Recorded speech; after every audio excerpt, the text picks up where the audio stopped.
tous, ça y est, le top départ pour le Sal Rowena vient bientôt commencer. Toutes les participantes sont en train de recevoir leur toile, leur grille et à peu près tout. Il manque juste les fils et les perles spéciaux, hein, parce que les fils normaux, ils sont en stock. Mais normalement, d'ici la semaine prochaine ou la semaine d'après, tout le monde devrait les avoir. Du coup, je vais vous faire un petit récap sur le changement qu'il y aura entre le diagramme avant et le diagramme de maintenant, parce qu'il a été retravaillé par Mélanie et vraiment magnifique. Les changements sont magnifiques.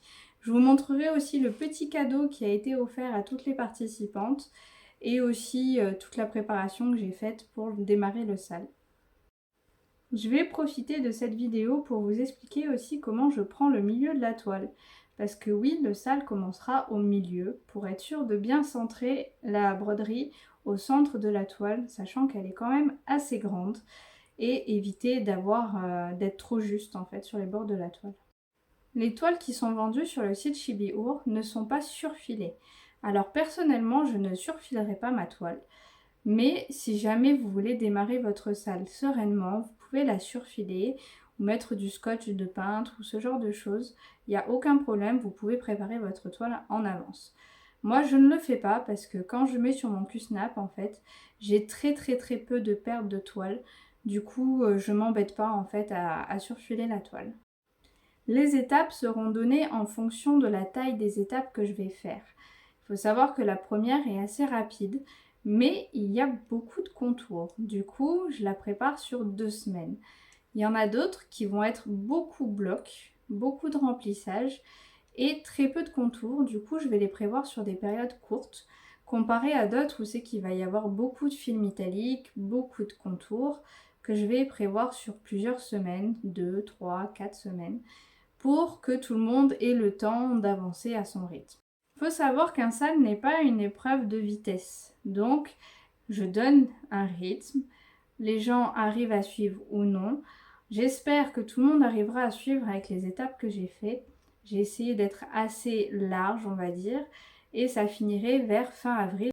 J'ai dû décaler d'une semaine à cause de l'imprimeur qui a mis un peu de temps à fournir les diagrammes au Chibi et du coup qui a décalé l'envoi à tout le monde. La première étape n'a pas besoin des fils spéciaux. Il y aura besoin de perles.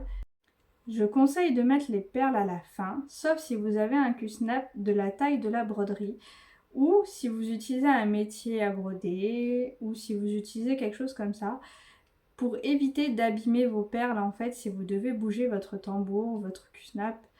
Sinon, vous allez forcément abîmer les perles et ça serait dommage. Les contours, par contre, si vous les faites bien comme il faut, logiquement, même si vous déplacez votre tambour ou votre Q-Snap, les contours ne devraient pas s'abîmer. En général, moi, j'ai pas de problème. Après, si vous avez vraiment peur de les abîmer, ne les faites pas. Mais il faut savoir que si vous faites tout à la fin, vous allez vraiment avoir beaucoup de mal parce qu'il y en a quand même beaucoup. Voilà, je pense que je vous ai fait à peu près le tour, donc je vais vous montrer ça tout de suite. Je vais donc commencer par vous présenter le nouveau format livret de la grille. On peut déjà comparer la différence avec l'autre qui était en version feuille. La couleur est un peu différente. Le cadre reste le même, mais beaucoup plus doré ici. Ici, il est plus cuivré. Le logo a changé, vu que le site a changé. Le site là également, mais quasiment identique, on va dire. Les deux versions sont de toute façon très belles. Dans la nouvelle version, hop, il faut savoir qu'il y aura la version croquis. J'ai eu ma petite dédicace parce qu'il faut savoir que sur mon autre broderie, hop, j'avais eu une petite dédicace aussi et j'ai demandé à Mélanie si elle pouvait me faire du coup la même chose sur le livret. Elle m'a fait une petite dédicace. Alors le dessin est vraiment magnifique. Je ne sais pas ce que vous en pensez, mais moi je le trouve magnifique. Ensuite, dans le livret, vous avez toutes les pages couleurs et les pages avec les contours en couleur. Mais cette fois-ci, la légende, à la fin, vous avez un magnifique croquis de Rowena qui est fait avec les explications pour les paires, la chaînette, les charmes et la liste de fils bien sûr. Et au dos, vous avez le récapitulatif de la taille, la toile conseillée, les fils et tout ce qu'il faut avec. Vous avez bien sûr que la grille, la toile, le dessin sont de Mélanie Pelé et tous les droits sont réservés à Chibi à croquer. Imprimée en France et elle date de mars 2020. Donc ça fait déjà plus de 3 ans qu'elle est sortie. Elle est toujours aussi magnifique. Vraiment, il n'y a rien à dire. L'impression est quand même très bien faite. On voit. Et pour les contours, c'est la même chose. Ils sont en couleur. C'est toujours très très bien fait. Il faut savoir que par cette broderie-là, en fait, étant très grande, elle est coupée en 9 pages. Vous avez, comme ceci, coupé en 9 pages. Le centre se trouve ici, à peu près. Je montrerai aux participantes exactement où est le point de départ. Mais voilà à peu près le début. Il se trouve à peu près ici, au niveau de sa poitrine. Le début du sale commençant bientôt, je me suis préparé une petite boîte avec toutes les fournitures. Je vous la mets comme ça, vous aurez tout dedans. J'ai les 6 bobines, qu'il en manque 2, que je devrais recevoir d'ici, dès qu'elles ont les fils en fait. Le petit sachet de charme, avec tous les charmes nécessaires pour la broderie. Les 2 fils spéciaux ici, que j'avais déjà aussi. Et tous les fils. Alors il faut savoir que j'en ai qui sont en double. Et j'en ai où c'est que je vais vraiment manquer. Par exemple, voilà.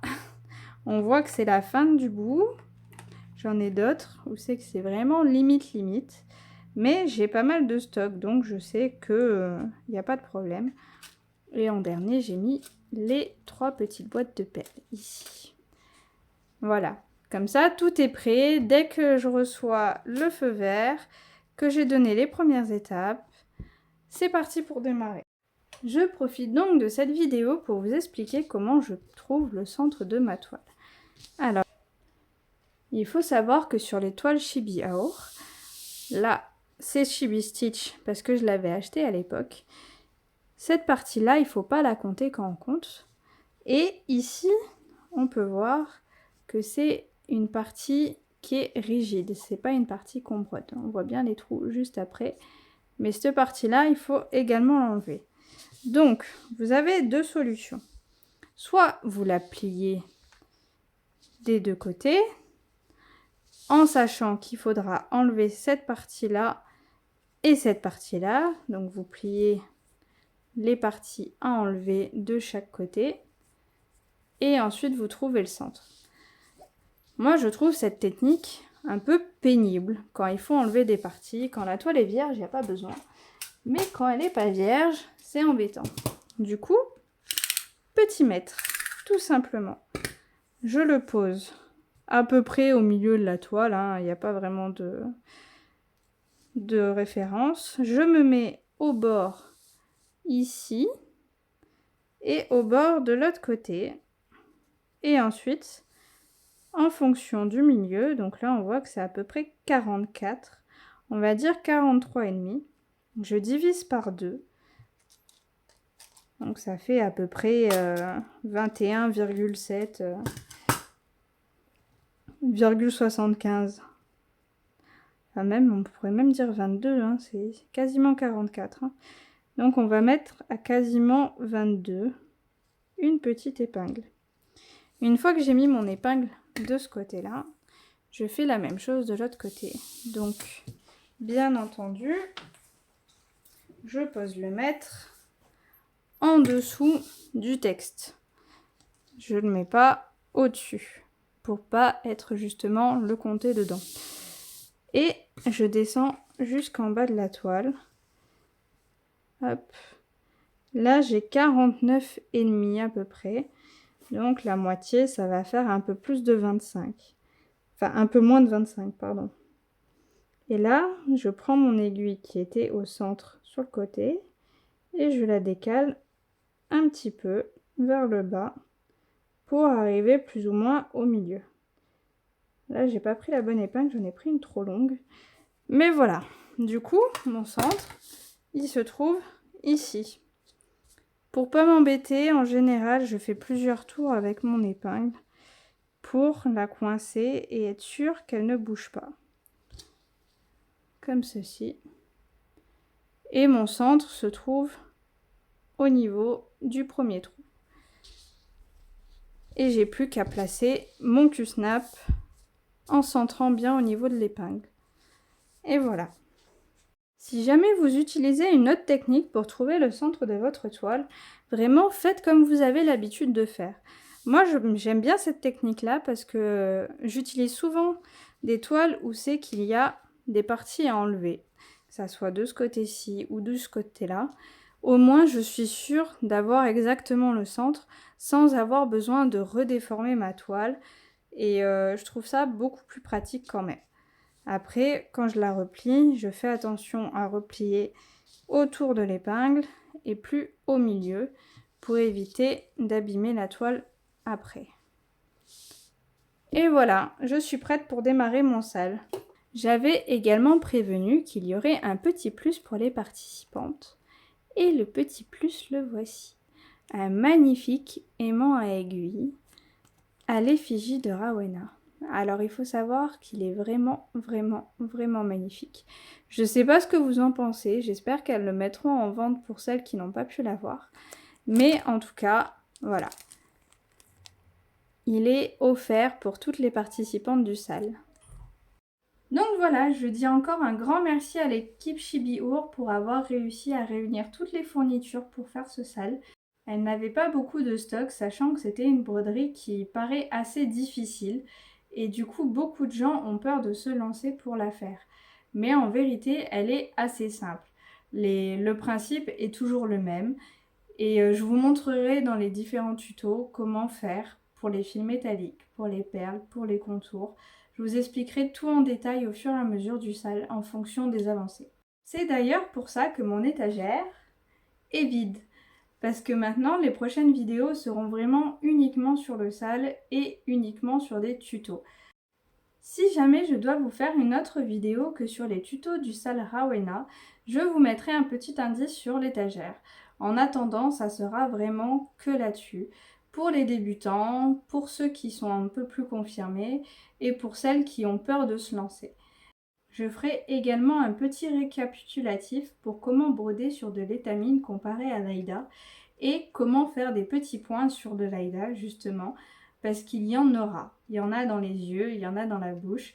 Comme tout le monde le sait, Mélanie Pelé aime bien les détails, elle est très minutieuse, elle est très consciencieuse dans son travail et elle a l'amour du détail.